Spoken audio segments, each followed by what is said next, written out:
leid dat je kuilch niet, het was is bachelaar. Met rhain ei gwaith e fawr o stŵr, yn gyson y pwyawad.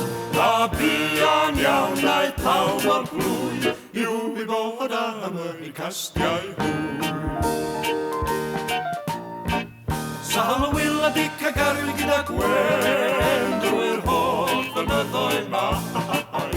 Sal Mary Jane, Alice a May, fi ynddynt ar Hildaid. Sal tro'n hain di wink bas lain, yn fodd un o Gwen a Deg arwyn moch a lloi ac hwnna ioir, do ganwaith yn ei tro. A gwydi'r ffenast, paraffin, a'r bag o sement a gro. A thynwyd coes eb ddim sarhad, wrth fynd ar fysys bach o lan. Deg arwyn potileidiad o'n wir, a ffisig o bob lliw. At fibrositis, ar frech goch, camdreiliad cyr a ffliw.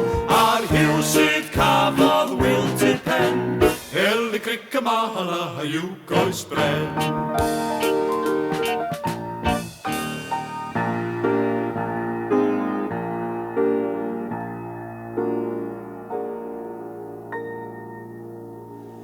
Os cilio na bysys bach o'r ffordd,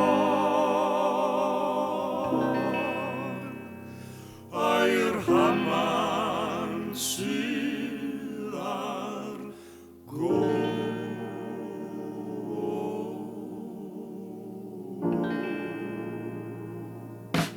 Yn sŵn parablu'r teithwyr clyd, cysylltiwyd bron o'r ffro. Rhaid talu tenged pwy a wad, i lio fy hysys bach,